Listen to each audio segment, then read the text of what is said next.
In today's video, I've got some amazing, clever uses for an embossing tool like this one. So if you're new to painting or drawing, you may not have an embossing tool or even know what one's for. I'm going to give you some really good uses for one today.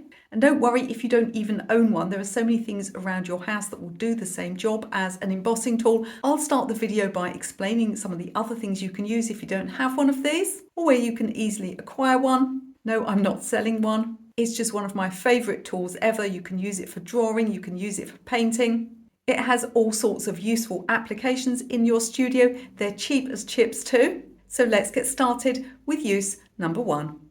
So just before we do our technique, let's look at embossing tools and alternatives. So this is a standard embossing tool. It's got different sized ends and it has a point on with a little ball. I hope you can see that on camera. So it's not sharp, it won't cut your paper. I also have this one, which is more shaped like a pen. It's still an embossing tool, and each time I press one of these little buttons down, I'll get a different size point. If you don't have one of these, there are other things you can use. You could use a blunt embroidery needle, maybe something like the end of a small crochet hook. You could use a ballpoint pen that's run out of ink. You could use the end of a paintbrush. Just check first that it doesn't transfer any colour. You can also, for some of these techniques, use something like a hard or an HB pencil and just put a piece of tracing paper underneath so you can see where you're going. You use that pencil to make the dent, but you don't transfer any graphite.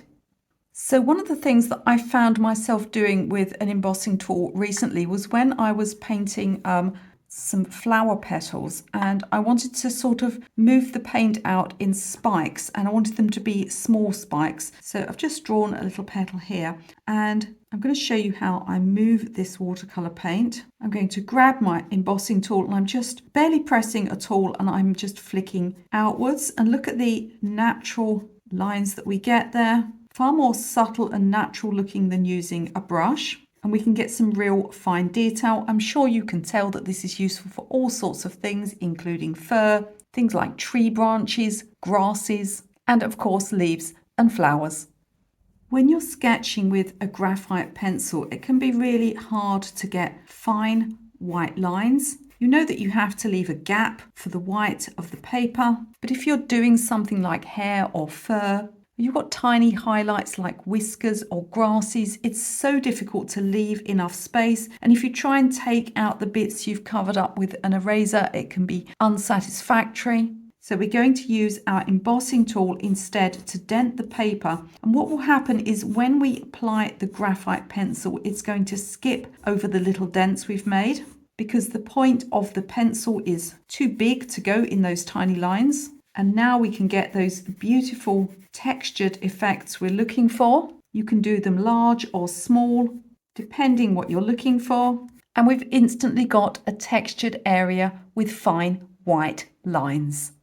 Now, if we're working in coloured pencil instead of graphite pencil, and I haven't done any embossing on this surface yet, but we can do something else. Rather than preserve white paper, we can actually preserve an underneath colour.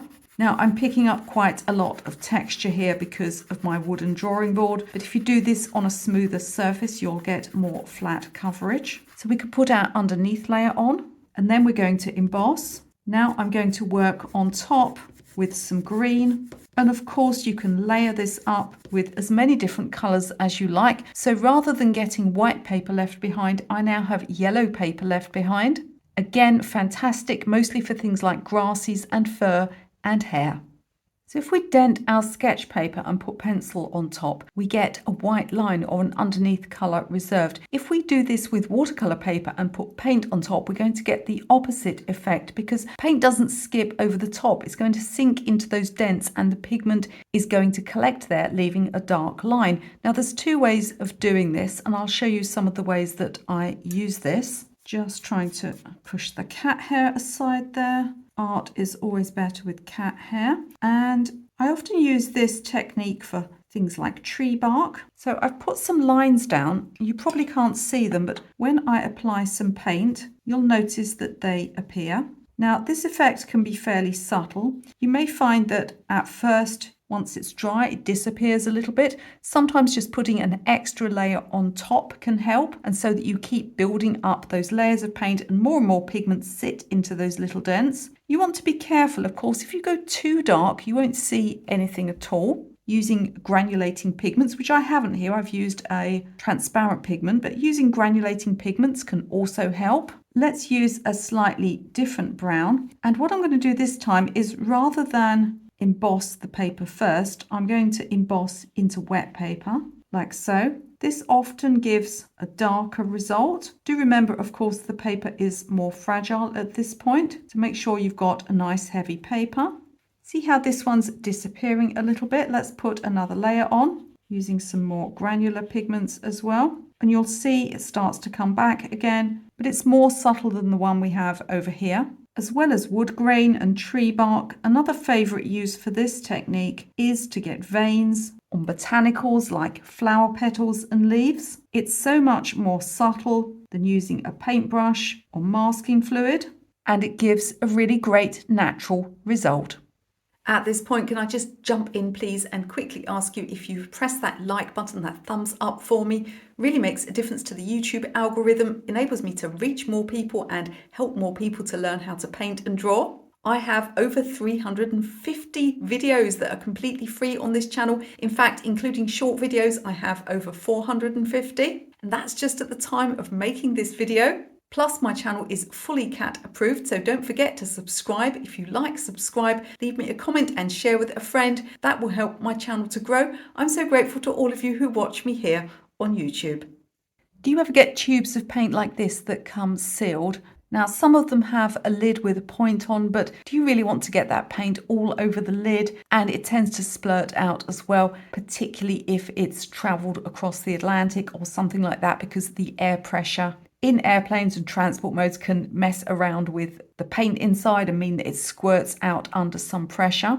Of course, you can use a scalpel blade and then you risk cutting yourself. I used to use a pencil like this and then I'd get paint all over my pencil lead. So an embossing tool is absolutely great for this. You can also use it for things like unblocking your masking fluid, and we're just going to start by making a small hole. You want to do this over or near a palette, whether it's a small dish like this or a palette. Well, this one's behaving beautifully, but if it does squirt out, you've got a much smaller hole and you're going to lose less paint. As I said, always make sure that you're near some container so you can capture that paint if you need to. Let's talk now about a technique called Sgraffito, which basically means to scratch into your medium. I'm going to show you two different mediums here. Firstly, I've got some oil pastels. So we can put one colour on top of another, making sure we get everything nice and covered. And then we can use our embossing tool to literally reveal the underneath colour. Another medium where you can use Sgraffito is acrylic paint. And so we can use our scratch. Now you certainly can do this one here. In other words, you can put a layer of acrylic on, allow it to dry and put a colour over the top, either dark to light or light to dark. But what you can also do is just work into your paint in order to get all sorts of textures and shapes, whether that's swirls or straight lines. You can even do things like dots. You can, of course, do things like grids if you're working on things like buildings or rooftops. There's any number of things that you can use Sgraffito for. Remember, if you're doing acrylics, that the paint dries quickly, so you'll need to work into small areas at a time. So I'm bringing you into a painting I'm actually working on. This is a spider's web I'm doing as part of my 2024 Autumn Challenge. And what I'm doing here is using this tool to apply masking fluid to the lines that I have drawn. Now, I did a test video actually a while back and I tested different masking fluid applicators. I'll put a link to that video in the description of this one. And I'd always, up until this point, I'd always used a ruling pen. But when I tested out all sorts of different applicators, I actually found that an embossing tool like this one was the very best thing to apply the masking fluid with. Of course, it comes down to personal choice at the end of the day, but I was absolutely shocked because I was sure that ruling pen was going to be the best. Most people use one, and so I wasn't expecting to get such a good result from my embossing tool. If you're interested in taking the autumn challenge, doesn't matter when you see this video, you can take that one at any time and do 5 beautiful autumn or fall based paintings with me. I'll leave details in the video description, and I'm going to put a picture up so you can see how this painting turned out in the end. So do let me know in the comments which one of these you liked the best, and before you jump ship, don't forget to have a look in the video description. I've got all sorts of free and paid courses down there that you can take with me, and some free downloadable stuff like PDFs you can grab for no money whatsoever. You'll also find details of my Facebook group. And if you enjoyed this watercolor video, I think you're going to enjoy the one I'm going to put up next. You can watch that one right now.